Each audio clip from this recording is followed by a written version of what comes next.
ऐसा world cup कोई ना जीते, ऐसा वर्ल्ड कप कोई ना जीते जिसके बाद मुल्क का यह हशर इन्होंने किया है। स्पीकर साहब, 92 के बाद बेशुमार वर्ल्ड कप हुए, बेशुमार वर्ल्ड कप हुए, बहुत से मुल्कों ने वर्ल्ड कप जीता, लेकिन किसी ने अपने मुल्क का यह तबाह हाल नहीं किया जो इस कप्तान ने 92 के वर्ल्ड कप के बाद हमारा जीना हराम करके रखा हुआ है। कोई बदतहजीबी का जो कल्चर पीटीआई देकर जा रही है, इसने पीटीआई ने तो खत्म हो जाना है आज नहीं तो कल। जिस किस्म की शरारतें, अफरा तफरी, जिस किस्म की खौफनाक अजाइम लेकर यह पार्टी चल रही है, ऐसी पार्टियों का वजूद नहीं रहते। इन लाडले ने क्या दिया सिवाय तूफान बदतमीजी, सिवाय बदअखलाकी, सिवाय यू टर्न, सिवाय झूठ, लान तान, लोगों के चेहरों पे कालक मलना। और स्पीकर साहब, आपको तो याद ही होगा, ज्यादा दूर की बात नहीं है, जब लाडले की हुकूमत थी तो अपोजिशन की बेंचों को जबरदस्ती खाली किया जाता था। और कैसे खाली किया जाता था? सबके ऊपर झूठे मुकदमात बनाए गए, सबको नैब के जरिए पॉलिटिकली विक्टिमाइज किया गया, विच हंटिंग की गई, चुन चुन कर फ्रंट बेंचेस के लोगों को जेलों में डाला गया और इंसाफ को रोंदा गया।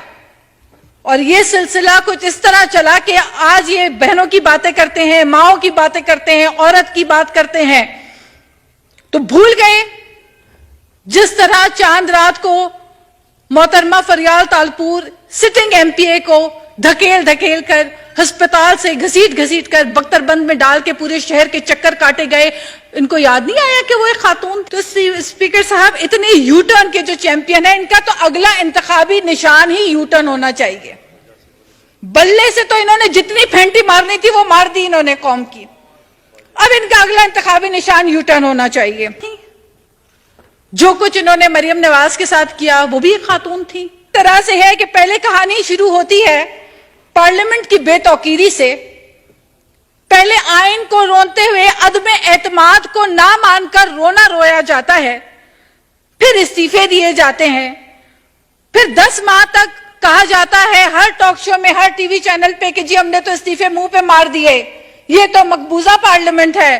फिर 10 माह के बाद स्पीकर साहब आपकी मिन्नतें समाजतें करने के लिए भरमार होती है, चक्कर काटे जाते हैं पार्लियामेंट के कि खुदारा इस्तीफे जो है वो वापस ले लिए जाएं।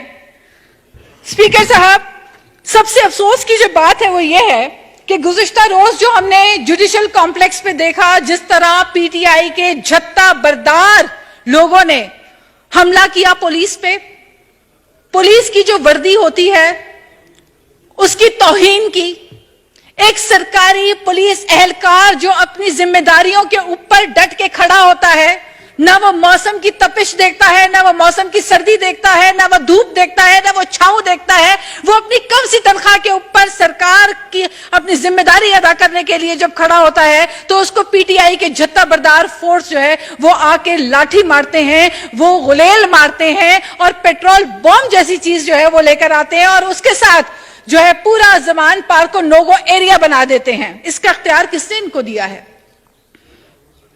तो पहले तो ये तहरीके इंसाफ से इंसाफ को हटा के तहरीके ना इंसाफ बना दें, जो कि है। स्पीकर साहब, जिस हद तक पोलराइजेशन बढ़ गई है, मुझे खौफ होता है, मुझे खौफ आता है कि हमारे मुआशरे वजूद तो उन पार्टीज के रहते हैं जिनके लीडर बहादुरी से जो है डट के खड़े होते हैं, अपनी जान की कुर्बानी दे देते हैं, लेकिन पीछे पलट के नहीं देखते। अमरीकी साजिश का रोना जुल्फिकार अली भुट्टो ने नहीं रोया था, शहीद मोहतरमा बेनजीर भुट्टो अमरीकी साजिश का रोना नहीं रोती थी, तभी आज तक हम कहते हैं कि जुल्फिकार अली भुट्टो जिंदा है। साइफर से शुरू होती है कहानी, फिर अमरीकी साजिश तक जाती है कहानी, फिर उसके बाद होता यूं है कि एक और यू टर्न आ जाता है लाडले साहब का। और वो यू टर्न यूं आता है स्पीकर साहब कि अमरीकी साजिश से बात चलती है अमरीकी इंटरनेशनल मीडिया की मिन्नतों समाजत तक।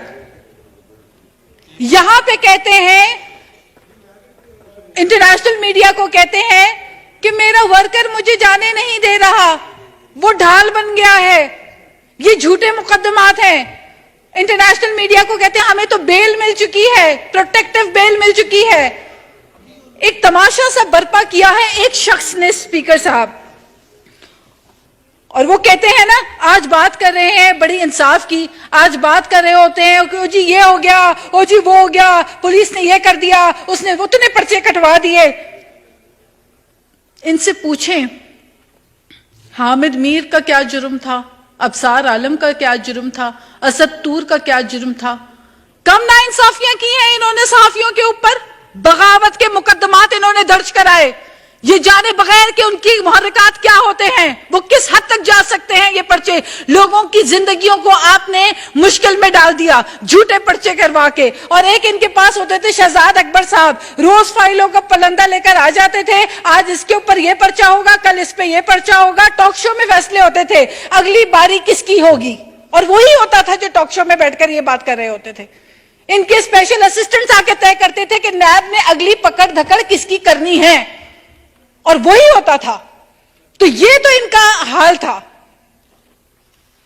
آج منہ چھپاتے پھر رہے ہیں اپنے ہی کیسز سے, اور کہتے ہیں لوگوں کو, اپنے ورکرز کو جو ہیومن شیلڈ اسپیکر صاحب بنا کے انہوں نے, میں کہتی ہوں ایسی مثال پاکستان کی تاریخ میں کبھی نہیں ملی. ایک تو ہم رہے جیالے, ایک تو ہم اس پارٹی سے ہیں جس کی لیڈر خود فرنٹ میں کھڑی ہوتی تھی, ان کا ورکر پیچھے, وہ آگے کھڑی ہوتی تھی.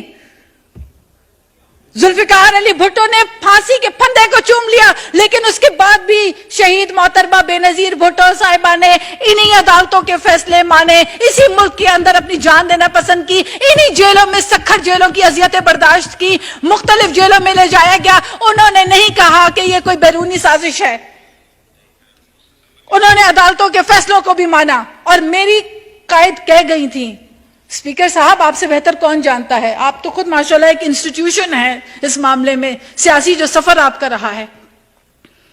بی بی شہید کہہ گئی تھیں کہ بڑے بڑے فیصلے آئے, ہمارے خلاف فیصلے آئے, لیکن ہم عدالتوں کا احترام کریں گے اور کرتے ہیں, اور ہمیں عدالتوں کا احترام کرنا ہے.